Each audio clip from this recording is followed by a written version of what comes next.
All right. How's everybody doing?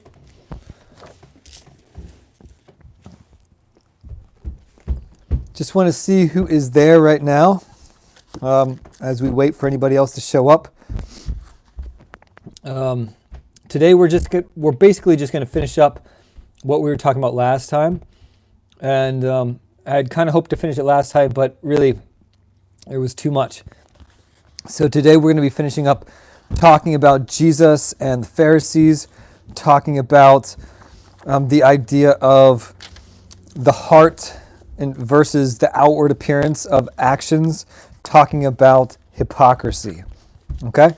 So if you guys recall, last time we talked about what the hypocrite really meant. So at the time, that hypocrite really was a Greek word that in essence meant actor. Okay? And so Jesus wasn't making any comments about whether it's good or bad to be an actor. What he meant was that in everyday life, you should not be an actor. You shouldn't be pretending to be good. You shouldn't be just doing your good works so that other people can see them. Okay? And so we're going to go ahead and continue on with that discussion today. I'm going to see who all is here. Haven't heard from anybody in the chat. Let me see. Oh, there's Henry. Hey, how's it going, Henry?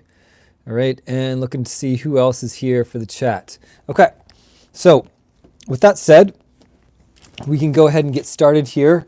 Hopefully we will probably end a little bit early today. All right. And what we're truly trying to do is just focus in on and think about what it really means, what Jesus really meant in his words, and why he cared about the heart, and what it really meant to be a hypocrite, and all that kind of stuff. Okay? So I would like to open us up in prayer, and then we'll get started and open up the Bible. Okay? So, dear God, we just thank you for this time that we can be here together, and we pray that you would open our eyes as we read the Bible. And we also pray especially for all those who are suffering from the coronavirus, maybe friends of ours, maybe family, maybe relatives or people that we know, and plenty of people that we don't know all around the world. We just pray that you would put your hand of healing upon them, and that you would bring an end to this virus, whether it's in the form of mutation or in the form of a vaccine or any other forms. We just pray for your hand to just bring an end to this virus and heal us. We pray in Jesus' name, amen. So, all right. So much for the introduction. I don't remember exactly where we stopped off last time, but I believe that we had ended with chapter 6, the beginning of chapter 6. So we first talked about in Matthew chapter 5, where Jesus started his beautiful sermon with "Blessed are the poor in spirit." And we're thinking, well, what in the world does that mean? Is he talking about the poor? Or is this poor in spirit something that we should be doing? And the answer is no to both of those. We remember that the poor in spirit is all about Jesus saying that you don't need to have it all together. You don't need to do all these outward things and look like some spiritual superhero.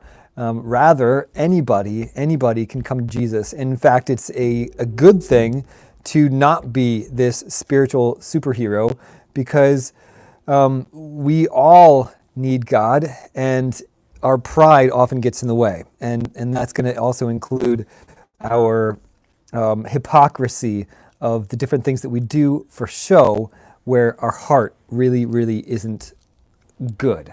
Okay? So, last time we talked about Jesus saying, be careful not to do your acts of righteousness before men. And that is really kind of the heart of what Jesus is talking about, and what I want to highlight here. Be careful not to do your acts of righteousness before other people, to be seen by them, right? We shouldn't be trying to do good things just to be seen by other people, right? And if that's the case, we're not going to have any reward from God. And I think we talked about this already for giving to the needy. Yes, it's really, really good to give to poor people. It's really good to give to those who need help, okay? Especially in these times when we're talking about this pandemic, this global pandemic, and there's a lot of needy people, it's really, really important that we help out whatever we can do, okay? Whether that's staying at home or whether that's offering some help to somebody else in need, okay? But there's other things too, okay? And so let's continue on down here in chapter 6, right? There's so much that Jesus talked about. I know it's a little bit small, but you can follow along in your own Bibles with us, okay? So here, Jesus is talking about prayer. And when you pray, do not be like the hypocrites, for they love to pray standing in synagogues. What's a synagogue? Synagogue is a word that you guys need to learn. A synagogue is basically just a place of worship. Now, it's not a temple, okay? A synagogue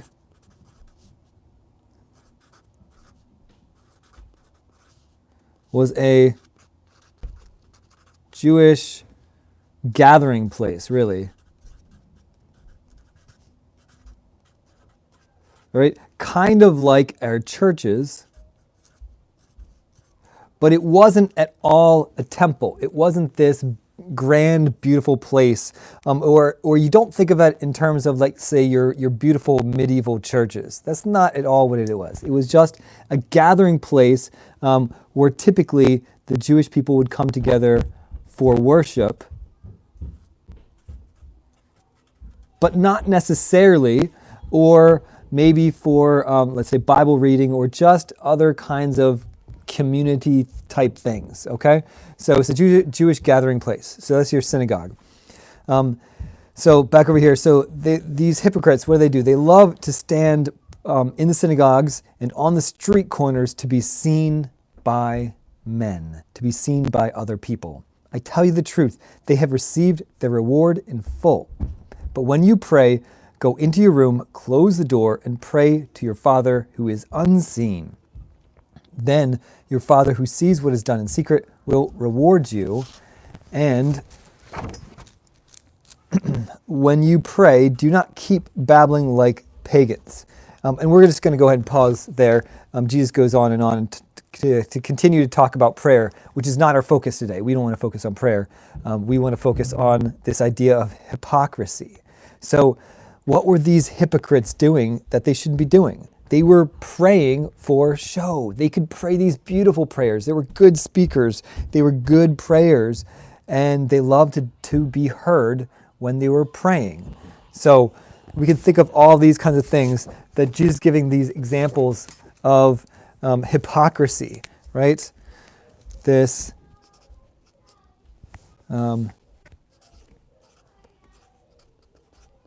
okay, so we have hypocrisy where we're talking about hypocrisy in giving to the needy. And we have hypocrisy when we're talking about the whole idea of praying, all right? And those things are things that are good things that we should be doing, but things that can be turned into bad things by acting like we're all really good, by doing it for show, right? Doing only for show. Okay? So we're going to encounter some more of these things, and let's continue on with chapter 6. So Jesus continues we're going to skip down to verse 16. When you fast, do not look somber as the hypocrites do, for they disfigure their faces to show men they are fasting. I tell you the truth, they have received the reward in full. But when you fast, put oil on your head and wash your face, so that it will not be obvious to men that you are fasting, but only to your Father who is unseen, and your Father who sees what is done in secret will reward you. So once again, we have one more thing that hypocrisy is listed, and it's not hypocrisy, not at all limited to these things, okay? But we'll notice that in all these things, giving to the needy, praying, fasting, these are things the hypocrites are doing for show, to be seen. And Jesus is saying, well, that's not the point. You shouldn't be doing these things just to be seen. Rather, what's important is what's in your heart. And so Jesus is not saying that you can't give to the needy or that you shouldn't pray ever in public or that you shouldn't be fasting. But it's really key here what he says to make it clear that he says, when you fast, do what? Put oil on your head. Well, basically back in those days, that's kind of like what they're, basically saying, take a shower, wash your hair, use shampoo, put your conditioner in, make your hair all nice and clean, wash your face, so look good, okay? So back then they put oil in their hair, right? It was kind of just a moisturizer that they used. Nowadays, nobody would do that, but he's saying, put oil on your head and wash your face so that it will not be obvious to men that you are fasting. And that's the key, not be obvious to men. So you don't want other people to know that you're doing this. Remember, Jesus said before, in giving to the needy, he said, don't let your left hand know what your right hand is doing. Do it in secret. When you're praying, don't pray out in public, pray in secret. When you're fasting, don't let other people know what you're doing. Look nice and good so that nobody will know that you're fasting, okay? So how do we combat this whole idea of hypocrisy in our own lives? And that is to do good in secret, okay? Now, oftentimes, Jesus used a hyperbole when talking about this, and he made it, and he said all these things. But what you guys need to know is that, he's not literally saying don't let your left hand know what your right hand is doing, but he's basically just saying that you should do this in secret as much as possible, okay? So, let's go ahead and continue on with the next part, and that is going to be chapter 7. Okay? All right. So in chapter 7, Jesus here is talking about judging. But it's pretty important that, and it's actually fairly relevant to what we have been talking about so far. Okay? So this idea of judging is sometimes misunderstood in modern times and is a little bit overused, but let's read it. Do not judge, or you too will be judged. For in the same way you judge others, you will be judged, and with the measure you use, it will be measured to you. Why do you look at the speck of sawdust in your brother's eye and pay no attention to the plank in your own eye? How can you say to your brother, let me take the speck out of your eye, when all the time there's a plank in your own eye? You hypocrite. Key word here. Look, Jesus is talking about hypocrisy. You hypocrite. First take the plank out of your own eye, and then you will see clearly to remove the speck from your brother's eye. So, what's this whole idea of hypocrisy? It's that this person who's judging has problems themselves, but not just that. This person who's judging is trying to look better than they are. And how are they trying to look better than they are? By showing other people their problems. So it's not a judging where you're actually trying to help someone. There is definitely a time where somebody's doing something that they shouldn't. Maybe, let's say they're in some kind of addiction, which is harmful to them. It is not at all judgmental to come and try to help them out and help someone out of an addiction, okay? This is something a little bit different, okay?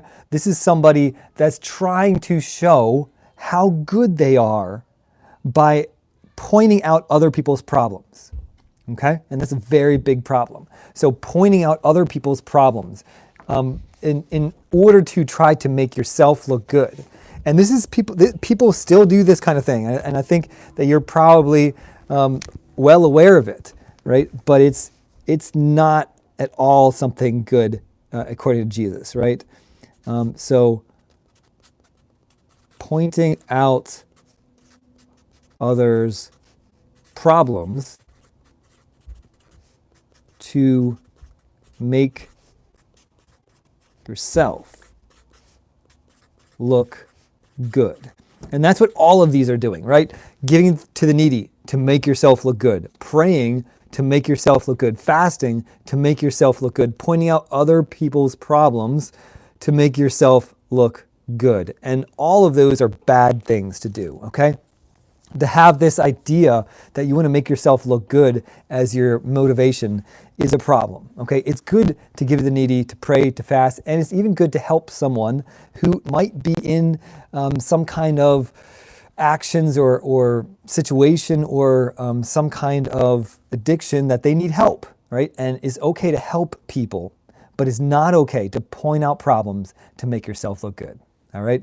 And so that's why Jesus says, you hypocrite, first what? First take out the plank of your own eye. So this person clearly has problems themselves. And then you'll see clearly to remove the speck from your brother's eye. So Jesus is saying, hey, your brother is a better person than you are, right? Because you have all these heart issues, whereas your brother is just, doing this whatever thing, okay? So let's continue on. I know there's just so many examples, and there's so many examples because this is important to Jesus, right? Because he wants you to do good in secret. Why? Because Jesus cares about your heart. He wants your heart to be right, and he doesn't care as much about these outward things, okay? Outward things are done, outward things that you do are good if they come from the heart. If they come from a motivation to make yourself look good, that's what makes them bad. If they come from the heart, that's going to be good. Okay? So, continuing on, some more examples of these. All right, let's skip over to chapter 15. And by no means am I going to find everything, but there's just so many examples because this is such a big issue to Jesus.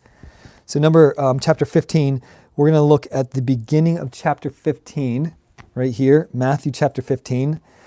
And we see once again, the Pharisees come to Jesus. The Pharisees and teachers of the law came to Jesus from Jerusalem and asked, "Why do your disciples break the tradition of the elders? They don't wash their hands before they eat." Now, there are a couple interesting things here. First, what does this mean? The tradition of the elders. That is something not in the Bible. That is something, remember, we talked about this before. This was the oral tradition of the Pharisees. That is something that's going to be in the Mishnah. Now, the Mishnah, which is the oral tradition of the Jewish people, is got a lot of good things in it. But Jesus is saying, well, that commentary is not going to be our law. Okay, so it's not the Bible. It's not the law for the people. And so let's continue on and see what Jesus says about them. Okay, so they don't wash their hands before they eat. Now, obviously, washing their hands before they eat, that's going to be a good thing. And especially now where we're dealing with this pandemic, it's very, very important that we wash our hands. But what Jesus is talking about here is he's talking about this tradition. He wants them to realize that this tradition is not going to be something that's an idea of sin or not sin. It's not something that's going to be a moral imperative. Okay, so Jesus replied. What did he say?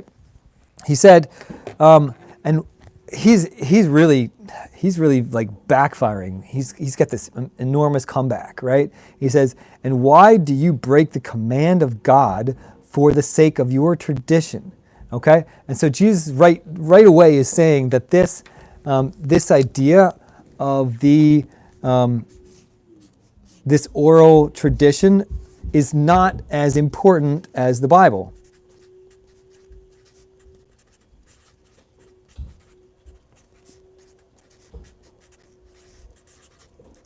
Okay, so maybe you have some good ideas in the Mishnah, but Jesus clearly is saying that Mishnah is inferior to the Bible. The Bible is got the Word of God, it's got the commandments of God in it, and so we shouldn't replace it with something, which is what had been being done by the Pharisees. Okay, and so why do you break the command of God for the sake of your tradition? For God said, "Honor your father and mother, and anyone who curses his father or mother must be put to death."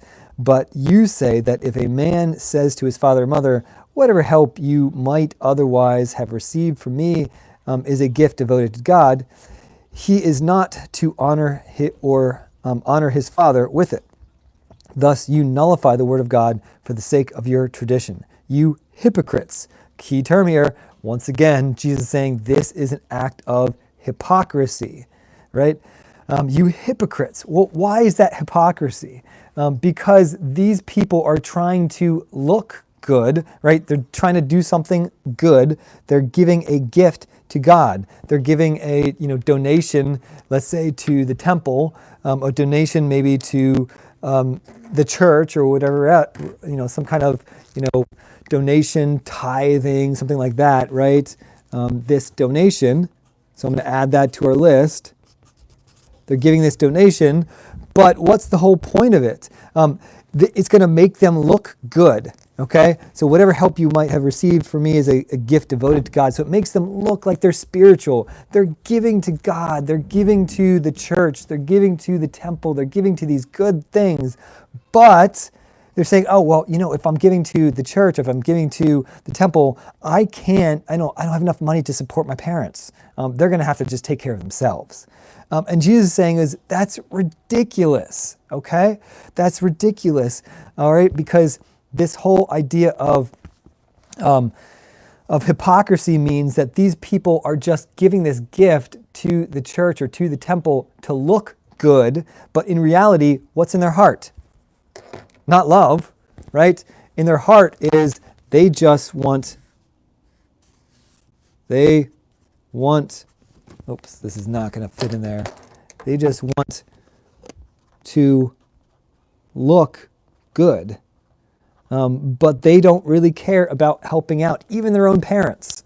So that's not what Jesus wants them to do. Instead, let's just X this out here because that's a bad thing, all right? They just want to look good. Instead, what does Jesus want us to have in our hearts? He wants to have love in our hearts, that we actually care about our parents, that we care about other people, and that when we give because we care about people, not just because we want to look good. So Jesus says, you hypocrites, Isaiah was right about you. He said, these people honor me with their lips, but their hearts are far from me. They worship me in vain. Their teachings are but rules taught by men. So they have all these rules that they're taught in terms of their oral traditions, but they don't follow the laws of the Bible. They don't have love in their hearts. They don't honor their parents, and they don't really care about the people that they're giving to. They just want to look good. Okay? And so that's, again, what this hypocrisy is all about. Honoring God. So what is that? Saying, oh, I believe in God. Oh, I love God. Oh, I do all these good things for God, all on their lips, but their hearts are far from me. And so Jesus wants us to have love in our hearts, and he wants us to have in our hearts a real desire for God. Okay? That's what he's looking for. Not this worship of God in our lips, not just this love for other people in our fake actions, but true love in our hearts for others. And God really as someone who's important in our heart. Okay? So Jesus comes down on this again and again and again. And we're going to see this one more time. We're going to go in chapter 23. Okay? But again, this is not an exhaustive list. This is clearly something that's important to Jesus because he says this stuff so many times, over and over and over and over again. Okay? So chapter 23, 7 woes. Ooh, that sounds scary, right? So seven things that Jesus is warning people about. All right? So here it is. Jesus said to the crowds and to his disciples, the teachers of the law and the Pharisees sit in Moses' seat. So Moses was considered kind of like the law, the person who brought the law. Remember, Moses was the one who got the 10 Commandments up on the Mount Sinai from God. And so when they say Moses' seat, we're talking about the law as given from God. So you must obey them and do everything they tell you, but do not do what they do. Ooh, that's just, man, that's tough, right? That just really, really tearing apart these Pharisees, right? Do what they say, but don't do what they do. Why? For they do not practice what they preach. They tie up heavy loads and put them on men's shoulders, but they themselves are not willing to lift a finger to move them. Wow. Everything they do is done for men to see. Once again, we get to the heart of what is a hypocrite. Everything they do is done for men to see. Jesus hates hypocrisy, and this is what hypocrisy is. They make their phylacteries wide and their tassels on their garments long. Basically, these are just parts of their clothing to make them look more spiritual. Okay, this is like, like a superhero's cape, right? This is your religious superhero's cape kind of idea. Okay, they love the place of honor at banquets and the most important seats in the synagogues. They love to be greeted in the marketplaces and to have men call them rabbi. This rabbi or rabbi, that just means teacher. So they love to hear people call them teacher. Teacher, they love to hear that. They want to be important. But you are not to be called rabbi, for you have only one master, and you are all brothers. Ooh, brothers. So as believers in Jesus, we are not supposed to have some kind of hierarchy, but instead we're equals. We're all brothers and sisters. And do not call anyone on earth Father, for you have one Father, and he is in heaven. Nor are you to be called teacher, for you have one teacher, the Christ. The greatest among you will be your servant, for whoever exalts himself will be humbled, and whoever humbles himself will be exalted. Woe to you, teachers of the law and Pharisees, you hypocrites! You shut the kingdom of heaven in men's faces. You yourselves do not enter, nor will you let those enter who are trying to. Woe to you, teachers of the law, you hypocrites! You travel over land and sea to win a single convert, and when he becomes one, you make him twice as much a son of hell as you are. Woe to you, blind guides! Okay, and so he's going to go on and on and on. Okay, just talking about their hypocrisy, talking about how they want to look good in front of other people, and yet they themselves really don't measure up to what they ask other people to do. Okay, and I think we're just going to end on that because this goes on and on and on. Actually, I want to skip down over here. So Jesus has a bunch of examples, but I want to skip down here because this one's really good, okay? Because this one, once again, is the heart of what Jesus is saying. Woe to you, teachers of the law and Pharisees, you hypocrites! You give a tenth, and they're supposed to do this, you give a tenth of your spices, mint, dill, and cumin. Now let's pause there. What's the point of this, okay? So the Jewish people in the Bible, they are supposed to give a tenth of not all their wealth, but a tenth of all the stuff that they make in a year to the temple. And that was going to be distributed among poor people and also distributed among the priest and those who didn't have any way to make their own living, okay? So they're supposed to give a tenth of all of their crops. So let's say they're growing all these different crops, whatever they're growing. They're growing wheat, they're growing barley, they're growing vegetables, and they're growing spices. And so when Jesus says you give a tenth of your spices, so he's saying you're not only giving a tenth of your wheat and your barley and your peppers or whatever other spices you have, but you're also even giving a tenth of your spices. They must be so good, right? Because they're making sure to give a tenth of everything. Because they only have a little bit of spices, right? Mint, dill, and cumin. But you have neglected the more important matters of the law: justice, mercy, and faithfulness. You should have practiced the latter without neglecting the former. You blind guides, you strain out a gnat, but swallow a camel. Wow. This is a great place for us to end this.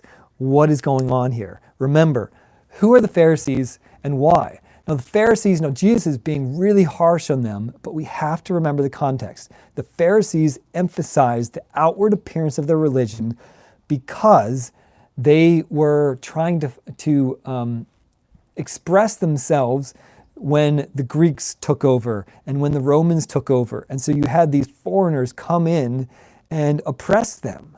And so they wanted to emphasize what made them distinct. So they emphasized their circumcision, their dietary restrictions, their Sabbath following. And here we can talk about their tithing, okay? Those outward appearances that other people can see. And they had a reason to do it, right? But Jesus is saying, well, there's a problem here. Why? Because they're doing these things like just even giving a tenth of just their spices, but in the process, they have neglected the more important matters of the law. Yes. First of all, Jesus is saying there are more important things in the Bible and less important things in the Bible. There are more important laws and less important laws, okay? What are the more important ones? The things of the heart: justice, mercy, and faithfulness. Justice, mercy, and faithfulness. Okay, so let's write more down. Let's end here. Well, what does Jesus care about, right? He cares about what's in our heart. He wants in our heart to be all the important stuff. And he says here, justice. This is in the Old Testament. It's in the Bible, right? It's not just Jesus. It's in the Old Testament. Justice. And he says mercy. And he says faithfulness. He wants that to be in our heart. In addition to, obviously, God should be near us, in our hearts. And love. We should love other people. So he wants all that stuff to be in our hearts. And in the meantime, those other aspects, you should care about them too, right? The aspects of tithing, of giving, the aspects of praying, right? Fasting. Okay? Jesus thinks those are important things, but they're not the heart of the matter. They're not the more important things. And so what does Jesus say at the end of the day? Okay, you Pharisees have really messed up because you've flipped everything. You've emphasized the wrong things. What you need to emphasize is the heart of the person, and in the heart of the person should be justice, mercy, faithfulness, should be love, and we should have a close desire to be with God in our hearts. That is what Jesus cared about. These other things are secondary, and that is the main conflict that Jesus had with the Pharisees. We can tell that they had other conflicts too, and they had other kind of ideas about the Bible and about other teachings, but the heart of the matter comes back to the heart. And Jesus said the Pharisees had it all messed up. This is what needs to be in the heart, not this stuff. And let's look back and remind you once again that hypocrisy, according to Jesus, is a very, very terrible thing. And the idea, the centerpiece of what hypocrisy is just this: to make yourself look good, okay? To make yourself look good, to be an actor and to do things to make yourself look good. So that's it for today. A pretty big topic because it's pretty big for Jesus. And I want you guys to finish up your homeworks for tomorrow. Hopefully you guys have all seen your homeworks on Google Classroom and that you've gotten there and started working on them because I answered most of the questions last time. This time I just went through a whole bunch of examples of Jesus versus the Pharisees and hypocrisy. So I'm going to go ahead and stop there. But I just want to ask you guys, hey, to do this. Oh, and I know, I see Mervin on here now, and I know he was talking about, hey, he'd like to get together maybe for some kind of, doing some kind of, let's say, Zoom meeting or something like that so we could all see each other. That would be great. Or if you guys have a different platform that works, I don't know, like WeChat or whatever, that's fine too. But yeah, we can get together. But I would like to do that kind of out of the class context. So we don't need to necessarily, jump into the Bible that way. Because I find Zoom to be a little bit more, distracting when we're actually talking about something. Okay? So if you guys want to meet or something, just tell me about it on Google Classroom and we can meet talking about different stuff in Zoom. You guys can see each other, talk about different stuff, catch up, all that kind of stuff. So, but I'm done here for today, okay? So please do a good job on your homework. Remember, you guys don't have tests anymore, so I'm looking more at the quality of your homework. Make sure it's good. All right, and make sure you try to get it in on time. All right, that's it. I'm going to close out. Any questions, comments at all? If there are no questions or comments, I'm just going to say goodbye and sign out.